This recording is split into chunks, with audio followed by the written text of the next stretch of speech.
Hi everyone, welcome back to Rally Panels with Otherly, a broadcast that we're starting as part of the MA Fine Art Show at Chelsea, which is taking place from the 18th to the 21st of September. I'm Sarah, one half of Otherly, and this is Marisha, who is the other half. We're a curatorial collective which aims to create a platform that celebrates kindness, community, and care for emerging artists at the early stages of their career. This is episode 2 of today, and we're joined by Neulinge Collective, who we're super excited to speak to and get to know more about. Please introduce yourselves, you guys. Who wants to start? Anyone. Yeah, I'm one of Mariam's. We have two Mariams, both from Karachi. And both of us went to art school in England as well. But our practices are very different. I make very figurative paintings. Yeah, and I currently practice in Karachi, and I sometimes show in London, but have been based purely in Karachi and working out of Karachi for the last pandemic. So I'm the other Mariam, and I just moved back to Karachi a few months ago after spending some time studying and showing in London, which is also how and where our collective met. And I work a lot with textiles and do interventions on them, but also kind of looking at material histories and trying to like translate them into different forms. So sometimes that looks like painting or installation or sound or film. Jen? Me, okay. I'm Chidamini Clues. I'm originally from Sri Lanka, but I've lived in London for 45 years. And I did printmaking at the Royal College, but I went off into ceramics and painting. And I have a studio in South London, and I'm represented by Saskia Fernando Gallery in Colombo. So I'm torn between two countries, very torn. I think, yeah. So, hi, I'm Divya. I'm from India originally, and from South India. And I've just graduated from the RCA in sculpture, did my MA. And I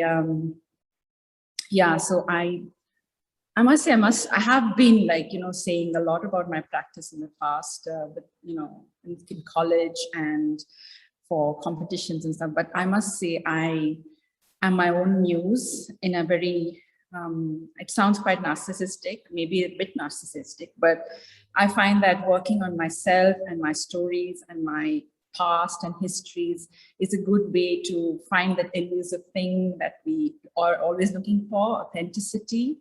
And I use, therefore, I use myself as an experimenting board where I can show my flaws, show my vulnerabilities, my successes, and yeah, that's it. So that's what I'll say about my practice. I work in various mediums. So you all have a collective show at the moment called Figure It Out, and we just want to know more about that. How did this come to be? Where is it? Where can people come and attend this show, just to begin with? So I think I'll start with that. So when I did my BA in painting from the Wimbledon College of Art, the second year, there's this thing called professional practice where you're supposed to go out and get some, apprenticeship in the real world, so to speak, in quotes. And that's when I approached the Putney School of Art and Design, and they put me onto Chud and as a teaching assistant. And Chud is a tutor in that college, adult college, and you were teaching on Saturdays. Yeah, I mean, I was teaching anyway, but on a Saturday I worked at Putney School of Art in the morning with Kids Club, and but I'd been head of art. I'd done art education for about 20 years by then. So and I won the Griffin Art Prize, so they gave me a job there, and it was very, very creative. We just basically have junk material and we have to do something with it. So it's very open. It's very open. And so I met Divya, and Chad was like, who's this lady? I'm sure you're quite suspicious of me in the beginning. but then we got along. And then you were talking about how it's so difficult for the artists of, women of color to be able to assert themselves, especially here, being part of the mainstream, being part of the art canon, and how to bring our own sensibilities of our culture and heritage into our art, and to be accepted and not be to have a voice, really, to have our own voice. Yeah. Because the good thing about having our own show is we decide, where things go, we curate it, and it's our work, and it's just a learning curve that just keeps going up and up. Yeah, and the thing is, we decided that if we are going to be stereotyped and pigeonholed into, Black art, or Asian art or diasporic art, we might as well reclaim that space and actually assert ourselves like that, and do something really positive and cutting edge and original from it. And that's how we thought of including people whose work we really loved, and instantly I think Mariam and Mariam's works came to mind. We all met up, and it was a Yeah. huge, and then we all got on, and we had the same. We really admired each other's work. I think that's where it comes from. Yeah. I think it's a caliber of work. We really were looking for people who had that caliber and who wanted to engage, because during this lockdown, it has been really difficult. We've had to do Zoom calls and. No, before that we had the first show, didn't we? Mariam and Mariam, in the crypt. And that was amazing how we were still in London, and we had about 9 people from different parts of the world, and how it all came together was weird, and it was amazing. And then from then it kind of whittled down to the core group, which is just the 4 of us, and it's been that's because the others couldn't come. They're all stuck in different countries. I don't know. I think the commitment of actually thanks to you, Chad, you insisted that we should be in touch with each other on Zoom and keep doing it. And I would no, I don't want to have another call. And you would say, no, we have to do it. Otherwise, you're going to that's from my teaching background, because Yeah. I felt like it was like we were scattered, and we had to be on the same page. We all had to be on the And you same said the works will not speak to each other if Yeah. we don't kind of. Yeah, because we'll just go off.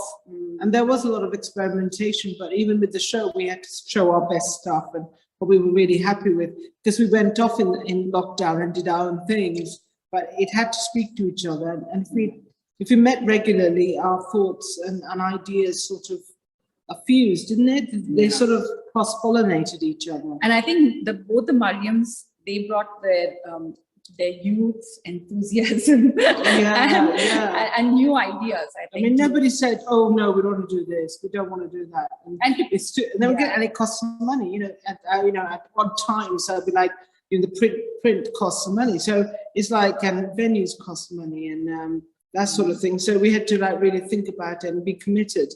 Yeah. And it's given us a platform, really. And I think, and I love the fact that we are professionals. I mean, we are friends, but at the same time, there's a respect for each other's work, and we kind of, I don't think we ever cross the line with each other. We have that kind of respect for each other, that we ensure that everybody feels included and respected, and also love, maybe. I don't know. I think there's I think there's a praise for each other's process, really. Yeah. And the thing is, we're still and learning. we're rooting for each other. We want because a lot of people, everybody's going off in different directions, and I think that's really good. I mean, the thing is, we came up with a manifesto, didn't we? We had to have the dialogue about the manifesto and things that we thought. We read up on it, looked at other manifestos and what worked for us, and expectations are quite high. Yeah. There's a lot of people who want to join us, but we're always expectations are quite high, maybe too high. I think there's a lot to be said because we've been working together since 2018, and it's been a long haul, and also it's been a work in progress, seeing how our dynamic has transpired, things like the first show and now.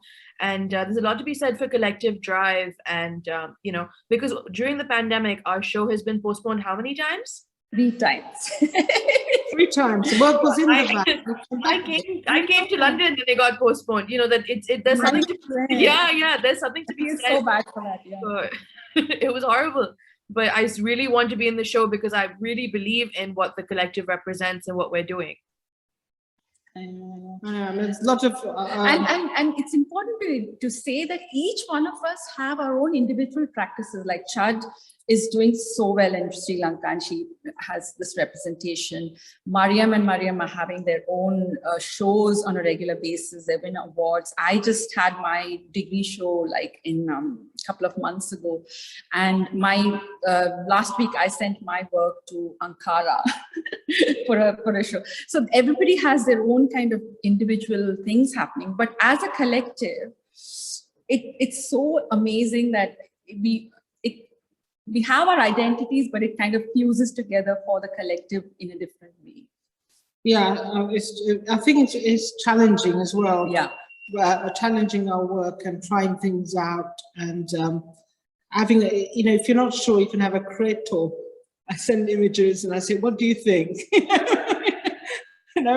Because when you're working on your own in different parts of the world, it's very difficult. But I think, having that regular chat or an image that you're really happy with, it works. Yeah. And there's so many other Asian established artists who say that you're doing so well to have this collective platform because I find it so rare that, artists who kind of root for each other, encourage each other, support each other, and actually enjoy each other's successes.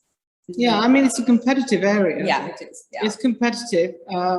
We've had our children and everything, so there's life challenges as well. So it's putting, and commitments and work. Work is the biggest one. Trying to juggle that, isn't it? And I really admire both the Mariams who don't consider, like, they don't think that we're old and they're young. We're not old. We're not old, but we're not as young as them. But at the same time, but we have experience. I don't really feel like that. It's like so because natural. It's about ideas, isn't it? And it's about constantly learning. I think we have a book list, don't we, that we're adding to, and we have we've had our studio mix with the Spotify. So we have like other things that we can add to try and sort of keep ourselves excited about ideas and the way we work as well. And I think now let them speak. We've kind of spoken on. I just wanted to say that I feel like you've just answered everything on this. Like everything that we Literally, I was looking at my questions and I was like, no, stop. Wait. I was like, stop talking about this. We were going to expand on this. Okay, well then, we've learned a lot, which is great. Actually, no, go on, Marisha, do you want to say something? No, I was going to say Mariam was going to say something. Oh, yes, okay. I did have something to follow up with, but let's go with Mariam first. Yeah, so I just wanted to say that even though it's been very exciting, like especially over the past year and a half, it's also been kind of an anchor because even when the shows were getting indefinitely postponed and, we weren't really sure what the future of the art world would look like or when it would get back to the way that we knew it, even though, anyway. I feel like I'm going off on a very different tangent right now, but I think that what was great was these once a week or twice a week Zoom studio visits where it was nice to get to see what the other members of the collective were making and thinking. And obviously as I don't want to locate our practice within the realm of identity politics, but there's so much sort of shared history as ex-colonies, our relationship to London, which is where, our practice was based in a moment, or even now, I think Mariam and I are away, but we still feel like a very strong connection to the city. And we feel like the institutions would only platform when it was beneficial to them. So it was kind of also about taking something into your own hands and building a speculative or a desirable framework to work in that, was supportive and nurturing, but also challenging you critically and otherwise. Yeah, absolutely. I think we've learned a lot about each other's cultures as well, really, because being Sri Lankan Sinhalese and you being Tamil, it's like that historically they haven't got on, but we've all sort of got on where spaces where they we would probably never. I think that's the reason why, because I've learned so much about the tensions between Sinhalese and the Tamils. That's what drove me back to learn more about my own culture and Tamil. What is it about Tamilians that you don't like? Like, I'm like, I have to go back and learn that again. Well, it's not what I like. It's there was a war. There was a war. There was a war, and I didn't know many Tamil people at all because of the war. And I'm Sinhalese, so it was like, and then I said to her, "Are you Tamil?" I said, "Yeah, So because I didn't know about the culture, so I learned a lot, and so it's made us think about because so that's a writer, and then I'm sort of trying to read the Tamil writers because I see the other side, which I wouldn't have. I say, well, I think something that Marisha and I were saying as well in terms of curation of the exhibition, from what we could see from the catalogue, of course, which we will be showing around, I hope, but kind of there was such a vastly different approach that you'd all taken in terms of practice, of course, because you all are individual artists, practicing artists, but I was reminded of like Labena Hamid's, Thin Black Lines exhibition, right? They've got completely different artists in one space, but it's curated on the basis of just how they converse in dialogue with each other in terms of just this shared sense of otherness or shared sense of something that pulls you together that just isn't available elsewhere in these other spaces that we aren't invited to. So I think it was just really refreshing seeing that in this new context, like 2021. I forgot the year. But it's really refreshing seeing that again, and then seeing that curated as a collective as well. And I'm sure you all had inputs in how things are placed and where they're placed and how it all fits together, because the one I kept on seeing on Instagram is this hanging and then you were lying under. I just love that shot. It was a really beautiful shot, which I hope we could see today as well. But yeah, so that's just kind of what that reminded me of. I thought that was really, really nice to see that again, because I don't think it has happened. I know many artists, especially like women of color, have kind of taken on that same thing since the 80s, but I don't know, I don't think South Asians have taken up that space the same way. No, they haven't. The Royal College has started to Jaslyn Kaur, I've shown with her, but they're very much individuals. Yes, exactly. But we didn't. We do our individual work, but I think we wanted a voice as a collective. Yeah. We want that because I think nothing happens on your own. Nothing happens. No, and if you I think it's for the long haul. I think this art practice thing is for the long haul. Even though you want your own practice to develop, you want the support, and you want like friends you can rely on to bounce off ideas, to have collective shows like this, to have deadlines so that you can work towards. You can have both, and I think it's a good way to go into different spaces, really. Have support, and to challenge the art at the moment. And that's why I think we are so high on the entry barriers, because you want people who are of a certain caliber, and you want people who think alike and who can push themselves and push us to work to kind of be more. I think having gone to the Royal College, you expect that, don't you? You want somebody to be challenging in their work, and because your work, I always look at the portfolio, and I don't want the repetitive same thing. I want them to be doing lots of things like performance. I want, like 1 minute you're doing performance, 1 minute you're doing digital, 1 minute you're doing things, and I like that. I like the variety. And I like somebody to be, I like the fact that some of them have to do a job to fund their art. And I think that's really, shows dedication. And, turning up for meetings, that shows dedication. The professionalism is so important. I don't want to know about how ill you are today. I want you to get on with it. And also the fact that the team spirit, even if you don't agree with something, as a collective, you have to kind of take a vote, be democratic, or take a step back and think, okay, this time I'll just not. I think anything. being a bit older, a little bit older, Yeah. I think we can see the pitfalls, you know, and also you can see, well, it could do that, but I don't know how it's going to work out. And it's nice that Mariam and Hina, they both say, well, I don't think that's acceptable today, because you know, some of the things that we how inclusive we have to be, you know, so we have to always sort of think, you know, is this inclusive? We do, just because we're an Asian collective doesn't mean that we don't want to, you know, don't want to touch on anybody else, you know. It's just like we have to make it relevant for everyone. Yeah.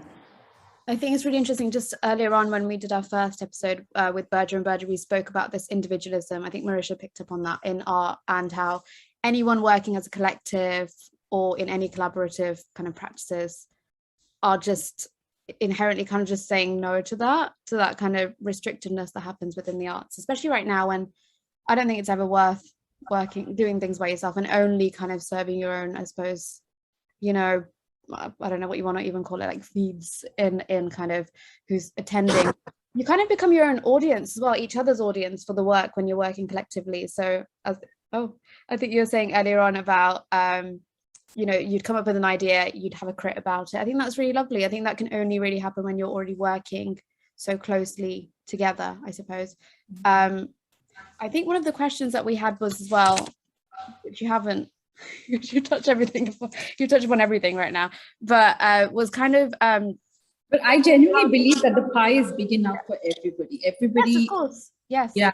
There's no kind of either or kind of thing. Yes. I think everybody gets a chance sometime or the other. Yeah. That's my belief, at least. No, absolutely. Sorry, I was going to ask about how the work you're doing collectively, how that feeds in or has changed or maybe challenged what you do individually, you know, and how perhaps your practice has changed, you know, maybe all of you can answer that individually, just working as a whole, and maybe it's made you think differently about your approach and maybe even audience and who's, you know, accessing the work. Well, we get a lot of feedback. I think that's the most important thing that we rely on. Not just from family, who probably quite like everything, but but it's from galleries and curators who start joining in the debate, Instagram, and curators will get in touch and say, really like that piece, that's really working. What's that about? And one piece is already sold, so I'm quite happy. You know, it's like you know, it gives us validation, really, and. I think we challenge each other all the time. I think that's quite good, you know, because it's when you see a really great piece, you think, gosh, I've got to really work hard to make my piece equally as good, you know. Yeah. So you really have to, and I've got to say, you know, when we were curating, like Divya said, I don't think that's quite ready to go up. and I thought I'd be upset about it because I do love this piece, but I didn't. I just went, okay, I had to rely on her. You know what I mean? It was that comes from experience with someone, you know, knowing that you have to trust them to get on with it, you know, and there's a lot of trust. You have to go blindly and you have to say, it's trust. And for me, I think you are quite like sure of what you do, and you are able to work individually in terms of pushing yourself.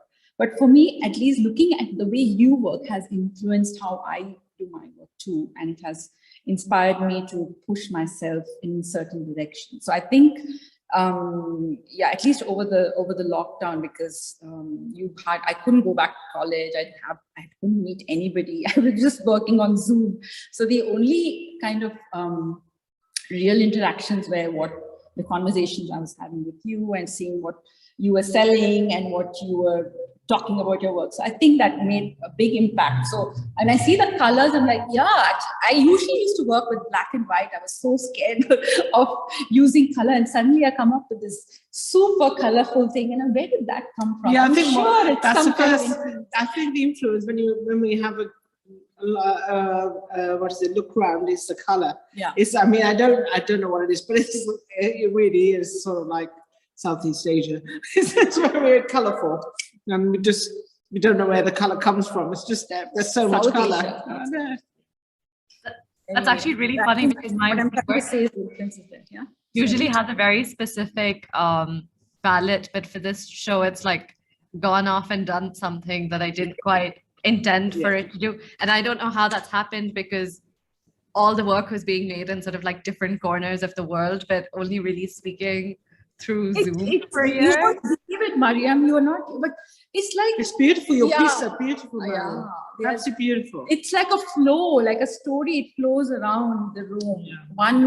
Your eye follows each one and it kind of really, It's like connect. a jigsaw that just fits. yeah. And it was easy, it wasn't hard to curate. We had a great team putting it up, but it was like, it just fell into the space. And we're very lucky, really, very lucky in lots of ways. Because, you told us how it should go. And they all speak the same language. It's quite weird. It's quite weird because it just, I don't know how. I think the fact that we talk a lot to each other helps, really helps. So how did you go about actually curating the show? Was it like Zoom calls? Was it showing around the space? How was that process? We went to Cafe Nero a lot. Love that. We went to Gales, we went to Cafe Nero with a box. Yeah. Divya turned up with a cardboard box. Oh God, And we spent about an hour working things out. Oh, like you made a model? Yes, yeah. Oh, okay. But But not to scale, so that not was, to Yes, scale. of course. Scale is important. So we got this box and we were playing around with it. Because I remember a curator doing that for one of my shows, messing around with a cardboard box. So I knew I had to do that. So that when we got into the real space, this is where the scale didn't marry up. Yeah. So then the cardboard box went out the window. So we had to say, like, where would it actually look good?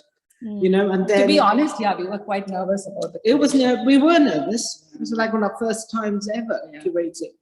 I mean, the first time was also like curated mostly by all of us, but that was a very naive kind of. We just dived into the but this time we knew that it had to be good. Yeah. It had to be good because the standard at Lewisham Arthouse is pretty high, and we attended a lot of shows, so we got the feel of it. So we weren't going blindly into the space. So we had sort of knew how they were doing their private views, what they expected. We have a really reliable team behind us. Great delivery man, great. Can't praise them enough. It was so calm. It was so calm. We came in really nervous, really sort of like agitated, but they really calmed us. Especially getting my painting up on the ceiling. Oh, yeah. I wanted it on Let the me show it to ceiling. you. Yes, can we have a tour? That would be great. Maybe Also, I think there was probably a little bit of additional pressure with two of us being away, and so that responsibility for them probably didn't make it that much easier. But we trusted them, and also the four of us had been to the space together in November, which is when the show was meant to be. So we kind of had a sense of how we would want to inhabit the space. No, that's really interesting. So you guys, like both Mariams actually, did you guys have a space in mind or like a place you wanted it to be? Did you have that in mind? Did you give instructions? We had a shared document and we had some FaceTime calls from the studio. Okay. Oh, we're getting a tour at the same time. Yeah, so this is the lovely canopy piece. Ah, yes. It's massive. How big is it, Chad? 3 meters by 3. It is more than 3 meters, definitely. 3 meters by 3. This is 5 meters by 5 meters. 3 meters. I sure. Mine is 3 meters. That's what I'm saying. It's okay. We can't tell scale on camera. You can say it was 10. It was 50 meters. We would believe you. We're not very good at maths. Same. Mariam's work. Yes. Wow. So, Mariam, you said that the colors aren't usually what you normally use. Yeah, Sorry. so the palette is usually what already exists on found textiles, and then for a while in the middle I was using turmeric and saffron and things that I would sort of find in the kitchen. And then over the past year and a half, as my very tactile practice started shifting into more screen-based mediums, I became really interested in print technology and how that's fed different industries and sort of this giant circle, but acts more like a web between empire in like trade and industry. Just describe, what is this? Like, is that print or is this a textile, right? So this is looks like a it's on painting. canvas, but Yes. all it's the scanned image of a lenticular then printed onto a canvas, and then all the mark making on it is with oil sticks. And I was really interested in the idea of an object going through like different glitch infested like stages, and also that the object shouldn't be sort of static. It should sort of look like it's this living, pulsating being entering a space in a really impractical way that it usually doesn't, right? Yeah, amazing. So, Chad, you want to say something about your canopy? Yes, about this one. This is called Beneath the Calypso Coral. And it's about, you usually look down on coral, but I wanted it from a different perspective, that we're looking up at coral. And I'm obviously talking about coral as in this organism that's 600 million years old, that can communicate and recognize each other and do migrate. But I'm using an analogy between humans and corals, but also the fact that corals were named after Victorian imperialists, and they were named after stags. So I'm doing a performance carrying a stag from Vauxhall all the way to Lewisham Arthouse, carrying this stuffed 5-kilogram deer across Lewisham. We'll send you a video of that to add to this. Yeah, please do. This piece, it's already sold to Saskia Fernanda Gallery, but I've used phosphorescent paint, so it can glow in the dark, like the coral. So what I'm trying to find is like, I'm starting to mimic the coral, so I want it to be like a living creature. And I mean, obviously I've loved using lots of oil and wax and resin and everything on it. But now You're I'm on starting camera. to use fluorescent paint. It's phosphorescent, so it absorbs light during the day, and in the evening it will glow. And also chemical paint, so that they're very, they don't have any color. They're actually transparent, but in the night they start glowing different colors. So it's almost like you are underneath the sea. But the coral releases color when it's stressed, when there's pollution or they're dying. So in a way, it's also a way of communicating. So it's sort of like a beacon. The environmental side of it and sustainability. What about your heads? Oh, these are ceramic, and they're made of what is it? Biscuit cutters. So here's biscuit. I've got 2 images of that I've used also slips with. This is actually a found cement mixer, but it looked coral, so I took it. And this is another bust of Churchill. And I made it because when Obama became president, he removed Winston Churchill's bust from the Oval Office. And I thought, why did he do that? And it's because of his father was Kenyan and in Mau Mau and fought for independence. And Winston Churchill gave the order to kill the Mau Mau.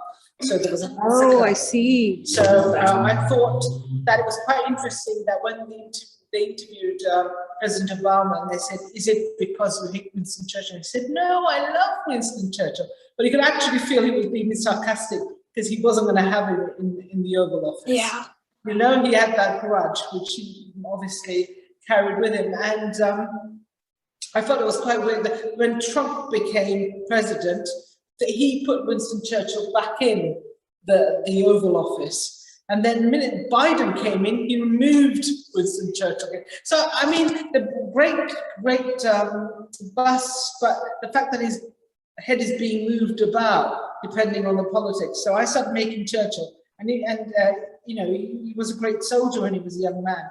So you see how he changes his face. I mean, he becomes fat and terrible towards the end, but I was quite interested in him. What about your monkeys? Oh, these are monkeys without shoes. The line of cuts. The line of cuts. I started doing these huge line They're getting of cuts, distorted, I and think. they're called monkeys with attitude, and they just pull them in. But they're sort of I use them in a way, I suppose, in a way to show. I'm touching on human evolution really, and also the fact that I can make these monkeys do anything. And I wanted them to show that they've got attitude, that they don't like the way they're being treated.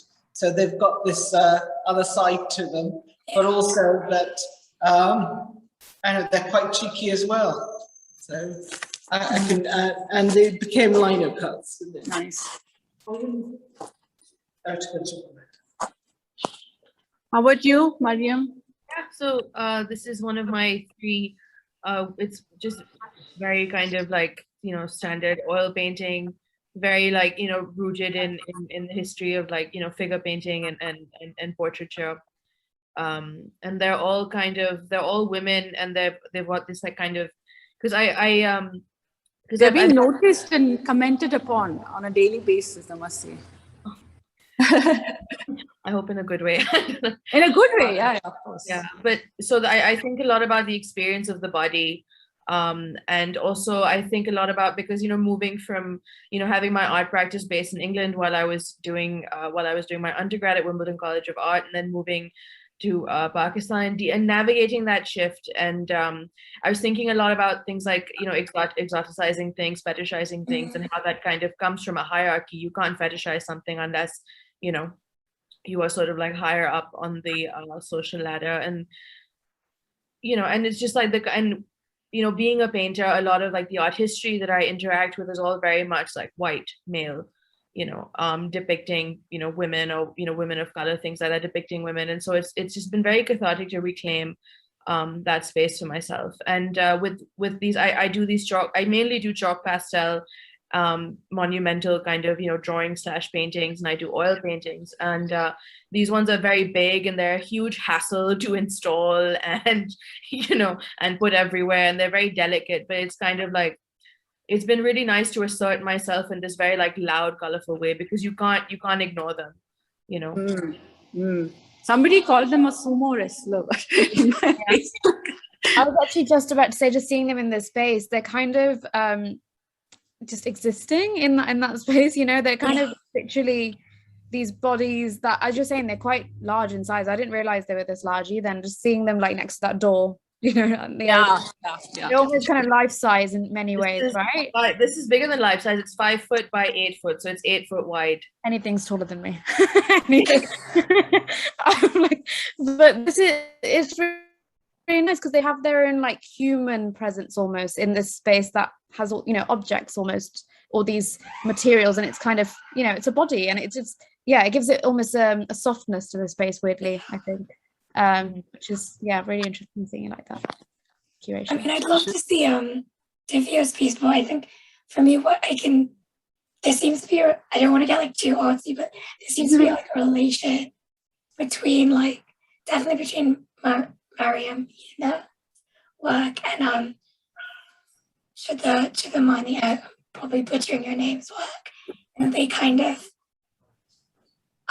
they don't exist like within that kind of rectangular painted traditional frame. They exist outside of that and really plays with like the materiality.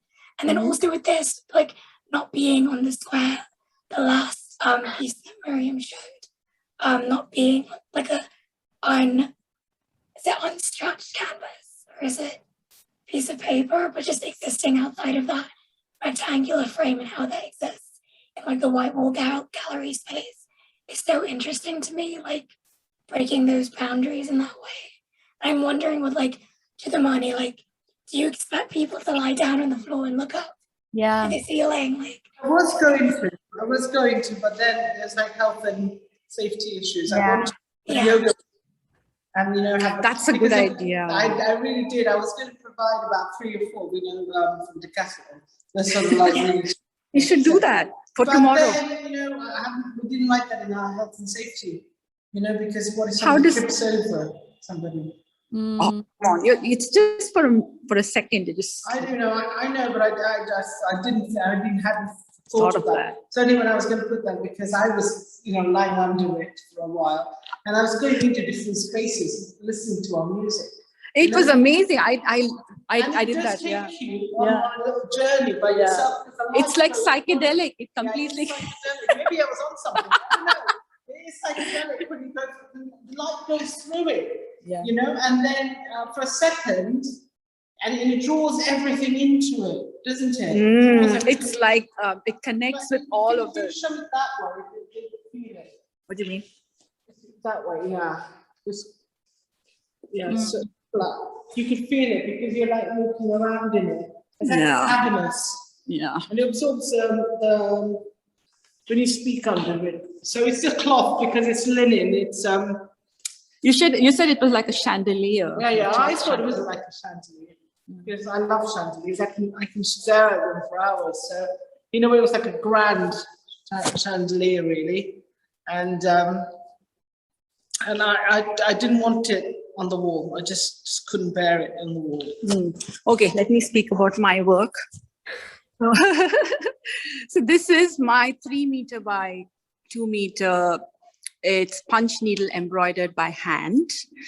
And so I had to my work was very different in the first 2 instances when we wanted to kind of, exhibit. And when the pandemic happened, I thought that I needed to respond to it in a really tactile way because everything was happening on Zoom. Life was becoming really flat and 2-dimensional. I needed to do something that was quite, like I said, tactile and something that was comforting. And I was working with language and mother tongue and reconnecting with my histories and my own heritage. So when I learned, we had this project in college where we had to work with embroidery and thread. And, I don't know if you've heard of Celia Pim. She's a famous person who does work with just darning. So she spent a week teaching us how to darn socks and stuff. And that's how I got into this. I just bought a kit and started working with punch needle embroidery. And I was hooked. It was such an amazing kind of process. And I thought that I would use this process to kind of mark time, because when I'm talking about care and care workers and how undervalued they are, and it took a pandemic for everybody to understand how important they are to our societies, and how gendered it is, and how it's considered women's work, it's considered unproductive, it's considered something which is domesticated, and so I thought it's perfect to kind of use embroidery, which is also something considered, it's quite gendered in its connotations. It's used by like Tracy Emin and everybody to subvert this feeling. Like feminists use it to talk about fighting against the patriarchy with embroidery. So I thought it was a good kind of mix of materials and concepts. And so I thought I'll just do a like abstract piece, kind of marking time, but that's the best part about the creative process, I feel. It just took on a life of its own. I made the head and the face with the brown wool, and then it looked like a face. And I thought, okay, might as well try making the arms, and it kind of just happened. So I'm quite amazed at what if you let your creative process lead the way, what can come out of it. Sometimes. Some really, that was a surprise. Your question which you asked, what are the surprises you came across while making work? I think for me, the fact that you're able to sit outside of yourself and observe yourself work creatively. That's the best part about making art, I feel. Definitely. And this is have you got other work as well? Yeah, so I've got these rats that I've made. So I wanted to kind of, make a connection with what India went through in the 1920s with the pandemic, and with their pandemic, which was the plague and influenza. And because I was talking about care, I wanted to, and talking about going back and understanding my own family and histories, I got to know much later that my grandfather he left Bombay and went and settled in a small village to take care of the plague patients, because his father died of the plague, and when he became a doctor, he pledged that he would do something to give back to society, and this was the right opportunity for him. This was exactly 100 years ago, and the kind of conditions, it's uncanny, because the quarantining, and then the vaccines, the mistrust of the vaccine, and sending out flyers for people to go and get yourself vaccinated. All this happened 100 years ago, and we're still doing that now, and we're still not learning from it. So that was my idea of making these. These are actually small drawings, biro drawings of rats, which I enlarged and got them digitally printed on linen. So it was just my way of kind of telling people that we need to learn from history and things. Yeah, that was. No, that was really lovely. Thank you for that tour. There's more actually, but you want to show your nest? Oh, there's more. There's a little more, I think. Okay, so I'm going over to Divya's animation. This is called the quiet corner. So we've got, everything is so busy. So in this corner, we've got Divya's animation, where she's used letters and she's combined them to make an animation. And there's my piece here. This is called Combined Home. And it's a photoshopped image of Sri Lankan weaver birds mixed in with blackbirds from the guy. So I took blackbirds that live in London and I mixed it with weaver birds who made nests in my aunt's house. And I thought that's what my life is like. I have two homes, and I have a combined home.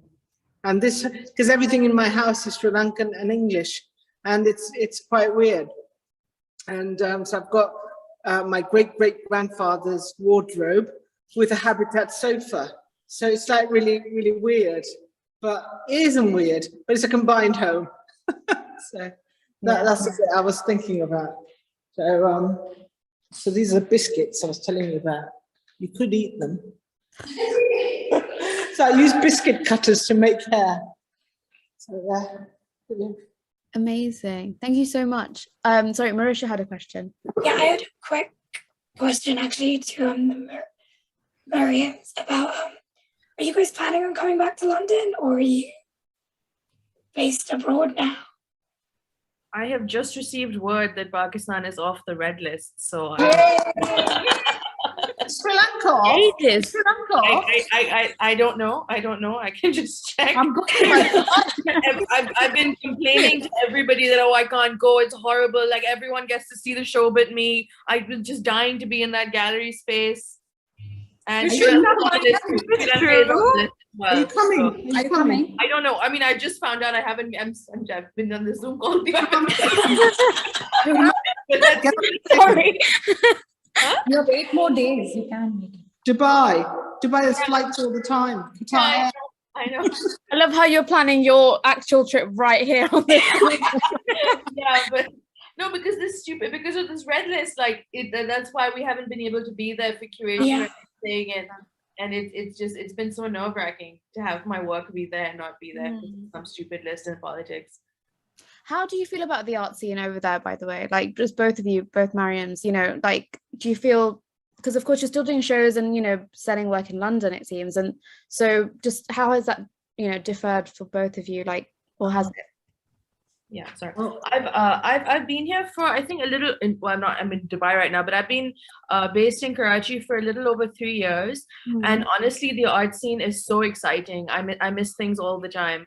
And I've shown a show when I first got there, and I've done like a big 2-person show every year. And I think, I'm constantly showing, and it's so exciting. And I've so much success with selling in Karachi as well, So it's been a really nice time. And it's also the context changes a lot, because as a Pakistani artist showing in London, there's this whole other barrier. Because first I'm a Pakistani artist, then I'm an artist. Whereas when I'm there's no explaining, there's no and bodies aren't brown bodies in Pakistan, they're just bodies, and there's like a whole different thing to navigate. Yeah. And so it's very strange to make work in Karachi with feelings that are like very much kind of like Karachi feelings, Karachi experiences, and then sending the work there. And there's also like this very scary kind of like trope that I don't want to fall into, which is like this, you know, like I'm from Pakistan, it sucks here, and here's my work, you know, I don't want to like make that horrible audience, you know, that horrible like trope. I hate that. Yeah. I still want to be honest. The institutions love it though. They love the trope. They love it, of Yeah. course. They'll just eat it up. It has been really exciting to watch Mariam succeed and really like her work do so well locally, and that gives me a lot of promise in a way, because I mean, just in the 4 months that I've been back, I feel like there's been 2 or 3 lockdowns already. So I don't think I've fully integrated, but it's again like creating, there's certain work that I feel like was responding to the context and the moment that I was in London, and like to suddenly be here now, it's very different. I'm visiting the carpet markets and like speaking to the merchants and speaking to the weavers, and those conversations are entirely different than me going to IKEA or a Zara home and finding an object that was made elsewhere and made to look a certain way. So I think materially it's going to be really exciting. Yes, That'll be a shift that I'm, you know, embracing. But have you been influenced by the Karachi Biennial, Mariam? Which one?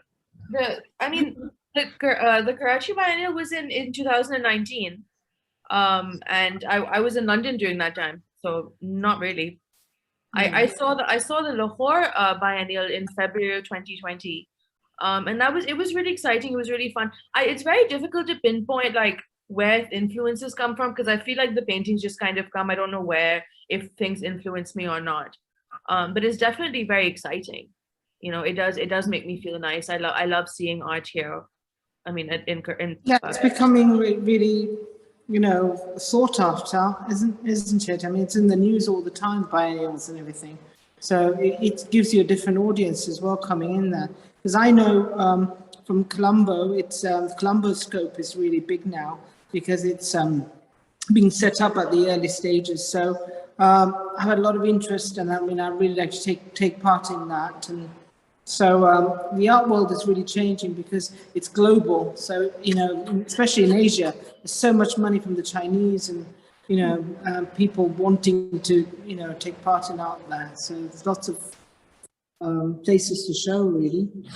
Yeah, especially on Otherly, actually, we featured many artists that aren't based in London. I think it's something that we're both very adamant on, Marisha and I, is kind of the art scene outside of London-centric, you know, realms, because it's really weird that we seem to feel like we have to do shows here or, you know, put the work there in terms of it getting some sort of validation that it doesn't get in its country where it was inspired by or where it's come from, where it's, you know, born out of. It's always great to see artists just working in that space instead. And you do see a shift in like how they're approaching, perhaps like, I suppose the context changes as well, who's seeing it, who's accessing that work, as you were talking about, Mariam. And I think that's really, really exciting as well. So maybe you don't need to come back, just do your thing. Just do your thing. Keep doing that. But no, I completely, yeah, I think it's really interesting. Really interesting. Would you ever, have you guys met up with each other maybe? Would you collaborate with each other separately? Do you think? Should I say that in the middle of a collective? But I'm just, what do you Are you pushing the bands to break up? No, I just meant, you know, geographically you're closer. So yeah, I mean, yeah, we are closer, but actually we're not, because we're still because lockdown. We haven't been actually physically near each other for a long time. I meant the two Mariams. Yeah, The two Mariams. We do it all the time. We do studio visits with each other all the time, and we go to shows together, and we go to the carpet market together as well. Because I just like shopping. It's I'm coming to the carpet market. Carpet market. Everyone is invited. I've never heard of a carpet market before, and I'm Really in love with the idea. It smells horrible, but it's very dusty. Just another thing, actually, just to go back to, of course, this is part of the MA show at Chelsea panels, and like Mariam, of course, you're participating off-site How has that been? And just how has it been kind of graduating and just finding your own space, hopefully, in the art world right now? I think there's been a lot of like swimming and drowning. What's been like really great, I think, and one of the first things, like 1 week into art school, our course leader told us that there's very little you're going to learn here. Everything that you need to learn is like from the people in this room. And that's like an incredibly, it's like super cheesy, but so true, because I think that every, like all the support that I get is through my peer group. And that's something that's like really important to me and to my practice, is to like build these support networks that help facilitate conversation, and they should be kind of long-term and shouldn't end once you graduate, right?